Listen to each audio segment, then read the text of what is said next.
My teacher told me under no circumstances to do the dance. I'm happy! Leave me alone, I want to be happy. Do I have to be worried about being mistaken for being gay now? Is that the thing I have to worry about? I don't know, I'm tired of that, you know, it's frustrating. I was with my friend who's like a writing partner, and he's like, he wants to get a picture of us writing together. He's like, don't ruin the bed, they're gonna think we're gay. But they know that we have girlfriends. People know we're not gay.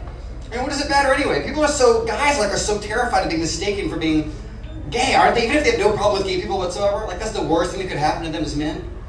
Like I like to use smileys and exclamation points. Guys don't like to use smileys, like it's gonna make them gay or something. I don't get that. The only thing that makes you gay is actually having sex with other men. Other than that, you should feel free to do whatever you want to do. You really shouldn't worry about exactly. You know what I'm saying? See, you're not gay. If I was gay, I was gonna be gay anyway. So who cares? You know. What do I want to talk about after this? This is important stuff. Yeah, scented candles. I like scented candles a lot. I've got problems with that. Yeah, they're right. Am I right? They really change the mood. Bring it down. I'm the guy at Bath & Body Works who tells the people who work there when the seasonal candles are coming out. Like sweater weather in early September? I don't think so, my friend. That's September 29th, roll-out candle. Bastards. I've been buying shoes a lot lately. It's also not very macho, I guess. I've been buying a lot of shoes, and I realized I'm buying shoes. Oh, that's better. I realized I'm buying shoes because I'm horny. I figured that out. I was hanging out with my girlfriend, and I saw first of all, I was thinking to myself, why am I buying so many shoes? I need to stop buying shoes. This is unhealthy. This is an obsession. I have the shopping addictions. So I was thinking, okay, I'm not gonna buy any more shoes. So I was hanging with my girlfriend, and I saw like the lower third of a girl pass by. Because I try not to look at girls too much because I always admire these guys who are like, yeah, I mean, I can look, but I can't touch. You know, I'm not even gonna look at another girl. Like, why would I do that? Like, why would I like dangle a steak in front of myself that I cannot have? Like, that's not normal. So I saw like a lower third of a girl, and my first thought was, you know, I think I need another pair of shoes. And it occurred to me that I think what the reptile part of my brain believes that if I have enough shoes, I'm going to be getting head from girls constantly. And my girlfriend's not going to be upset because it's not about her, it's not about the other girl, it's not about sex, it's about the overall quality and excellence of the shoes. Like with shoes this good, you should be getting head constantly from girls. She'd be disappointed if I wasn't getting head from girls constantly. That's my theory, I think. Makes sense, right? I tried to interest my girl a couple years ago, interest her in the idea of me having sex with other women. Which is a weird sell, that's a hard sell. I said, I want you to, Christine, I love you very much, you're the love of my life, but you know, if I have sex with other girls, it's just, you know, it would be great because it would just be about sex with the other girls. And she said, that sounds great. She said, but then I get to see other guys. And I said, you know what? I said, we're not doing this now. You just blew it. You got greedy. Everything was great. I was going to have sex with all these other girls. You were going to be thinking about me, and it was going to be terrific. And now you said the thing with the guys, and now we're not doing the thing, and you're going to have to live with that for the rest of your life. And it still hasn't happened. So I don't like society. That's another thing I want to talk about. I don't follow the news or anything. I feel like that Miley Cyrus and ISIS are basically, essentially in the same business, and that is to grab my attention and fill my brain with shit. And I'm not going to give it to them. I know that you're supposed to be aware of politics and stuff, but I don't want to give them what they want, which is for me to further their goals by them getting my attention and filling my brain full of a bunch of bullshit. There was a 9-year period when I didn't have sex. I don't know if that's a joke or not. But if you haven't had sex for a year or two, don't worry, it's going to be okay. Because that was 9 years for me. I had a fight with my girlfriend the other day about a felted mouse.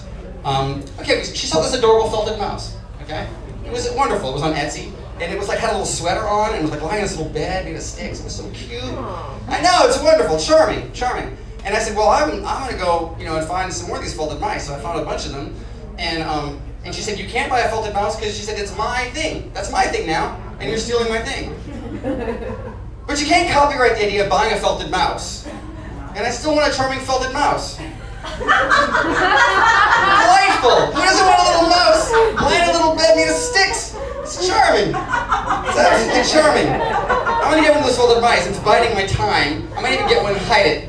Christine, if you're out there listening, I smoked crack once. How much time do I have? I don't have a lot of segues here. I just got topics. I smoked crack once. Okay, we have time for the smoke crack? Alright, so yeah. 2 more. 2 minutes? Yeah. Oh yeah, I was in New Orleans. Okay, I'm from New Orleans originally. Thank you very much. The house I grew up in was completely destroyed by Katrina. You see my ex-girlfriend, Katrina? That's a good one. Anyway, I am from New Orleans, and it was Mardi Gras. My cat had just died. I know it's very sad. And, yeah, it's sad. Thank you. So my cat had just died, and I was coming back from a Mardi Gras parade, and this guy, Bird, who lived in my block, he said, "What's wrong with you? You look terrible." I said, "My cat just died, and I'm sad." He said, they said that crack is an antidepressant. I said, "Okay, that sounds good." So we went and we smoked the crack. Anybody ever smoke crack? Any cracks in the audience? All right. Excellent drug, a fine crack. It was a very fine crack. I felt really good. I mean, I was drunk too, so I don't know what that would have been like sober. I was just like, oh, I feel great. So I said, if we do this, Bird, I want you to promise me you're never going to give me or sell me crack ever again. And he said, "I promise." Well, the next night I was back at Bird's place trying to get some more of that crack. Apparently that's what crack does. So I was back there trying to get the crack again, and he actually kept his word. He wouldn't sell me the crack. He's like, "What a dick." But I'm like, I'm a big boy, I can get my own crack. I got a car, I don't need to rely on somebody to get crack. I'm an adult, I get my own decisions. So I got in my car, and I went looking for crack. And I found these two gentlemen who said they could procure some crack for me.